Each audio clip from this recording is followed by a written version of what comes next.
I'm Naira. I'm Ellie. I'm Nina. I'm Joanna. This is Politics Under the Microscope, where we explore issues that matter to you by connecting science, policy, and society. Hello, and welcome to another episode of Politics Under the Microscope. My name is Joanna, and today we turn to an often forgotten voice in the climate change debate, that of indigenous communities. Today, we sit down with João Victor, a youth advocate and pharmacy PhD student from Brazil. João speaks Portuguese, and his translator today is Lina, whose voice you will hear in this episode. So the first thing that we'd like to ask is to please introduce yourself to the guest. Please tell us a little bit about yourself and your advocacy efforts and the organization that you work with. My name is João Victor. I am from the Pankararu people in Brazil. I am a youth representative for the Global Alliance of Territorial Communities. I am currently a student of pharmaceuticals in the Federal University in Brazil, and I am a youth leader. And from your bio, you started at a very young age. You started at 16, I believe. Can you tell us a little bit about your journey? Like where you started, how you got to where you are now? I actually never thought that my journey would take me to spaces as big as, for instance, is right now the Climate Week in New York.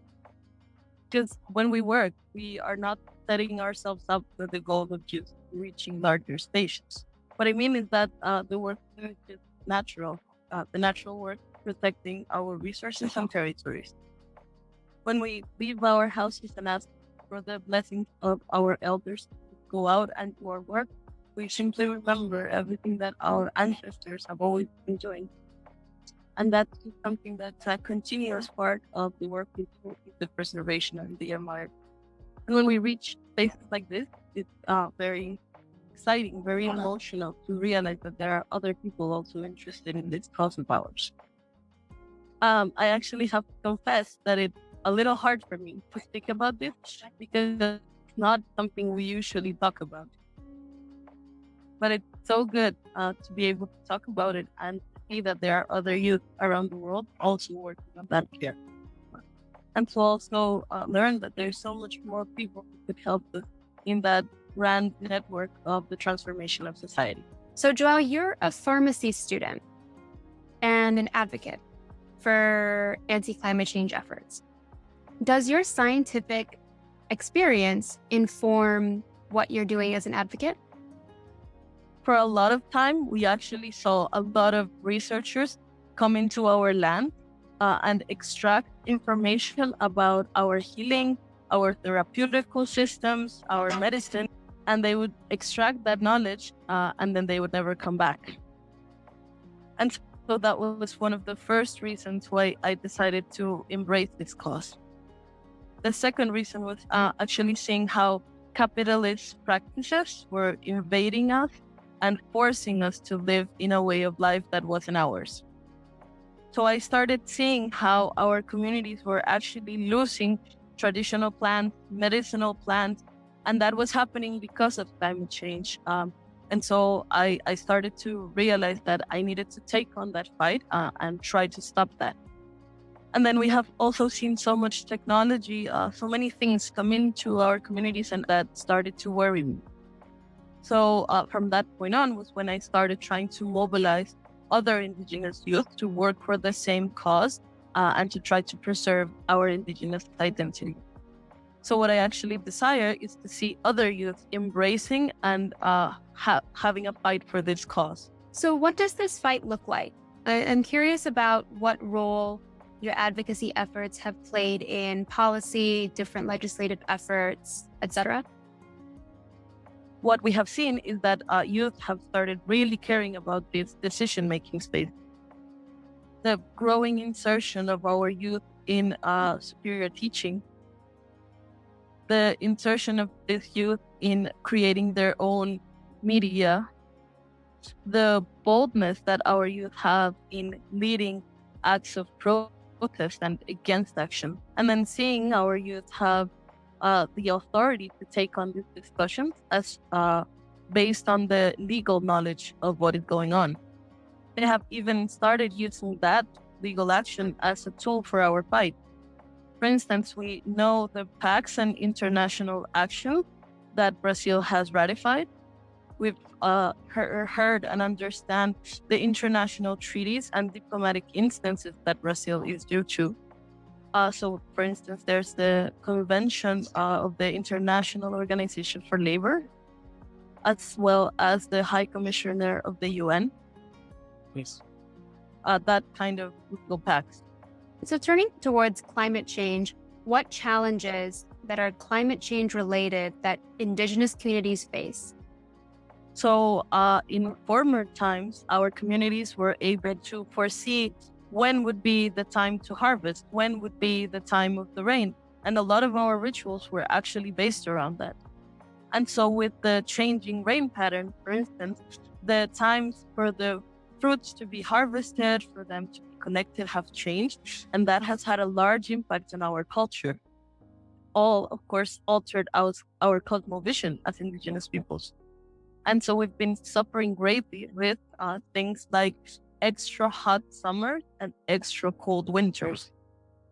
And sometimes it seems as though there is nothing we can do to change that.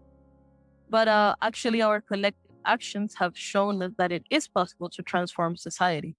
For instance, we didn't actually used to do any reforestation because we would see that nature had its own natural cycle of regeneration.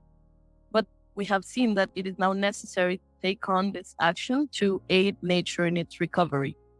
We actually do forest monitoring work to identify fire hotspots, invasions of our land, or deforestation. This is actually a work that we do just by our own initiative. We have no support from the government or a lot of times from other institutions. And a lot of us youth have actually been directly threatened because of that work we do. What we actually do is that we divide into teams and we go into the land to monitor the forest based on the knowledge transmitted to us by our ancestors. And that helps us understand how far is the territorial dimension of our people. And that work has led us to see some indications of what is actually going on. There are several signs that nature gives us that we believe are actually signs coming from our ancestors to show us what the alerts are by seeing patterns in the stars, in the sounds of birds, in nature itself. I just want to clarify that you said that you and your community has received threats for the work that you do that is not supported by the government. Did we understand that correctly? Yeah, that's what he said. Wow. Oh, that's crazy. So another question that we wanted to ask before I turn it over to Naira is you mentioned earlier that capitalism has a lot of detrimental effects on your lives and in the community as well. And so the US, the one that us hostesses reside in, is a pretty capitalist country. And so I wanted to kind of turn the conversation towards the US.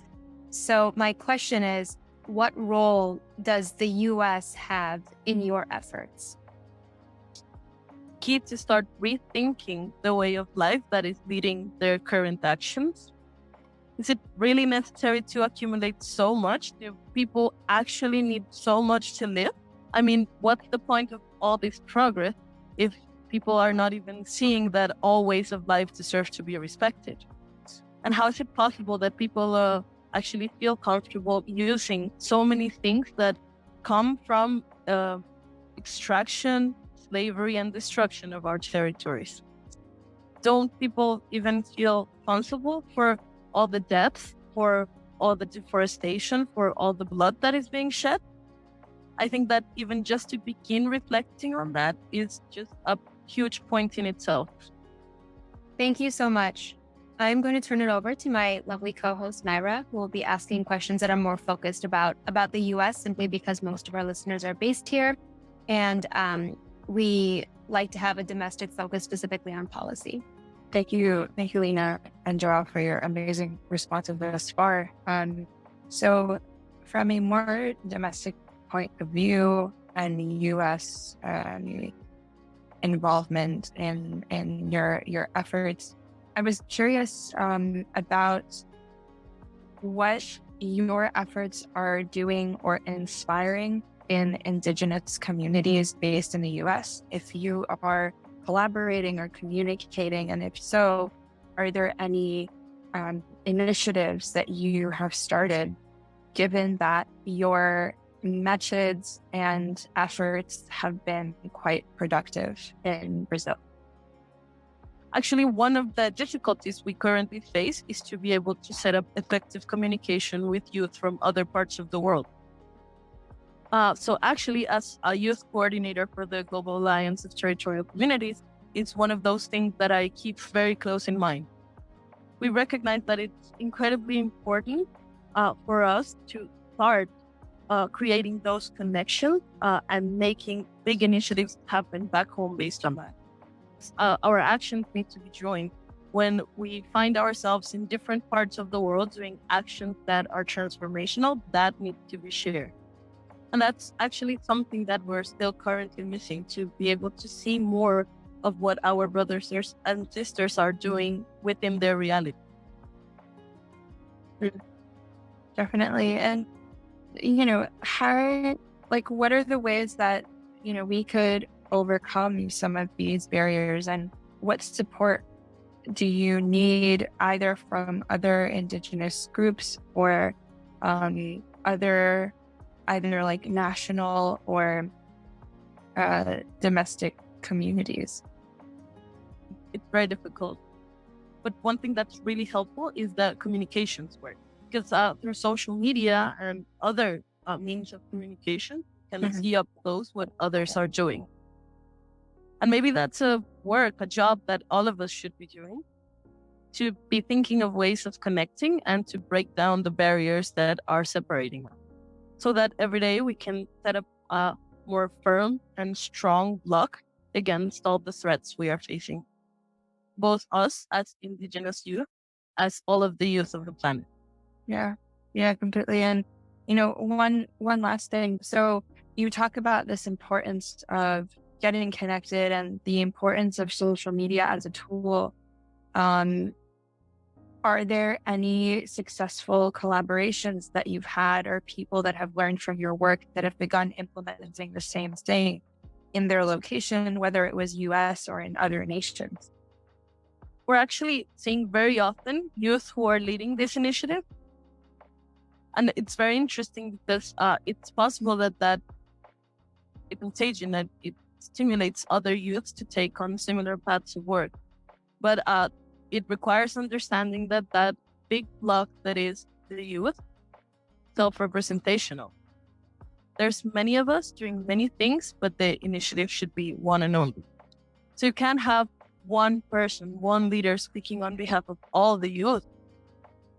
Because what goes on is that, while our voices and our messages are similar, it is the sum of our voices that is creating echo and that is bringing forth other youth to assume this responsibility. And it is that posture that has led us to become guardians of tomorrow. Awesome. Yeah. Thank you very, very much. Tim, who is grateful for the space and for the opportunity to be able to talk about their action.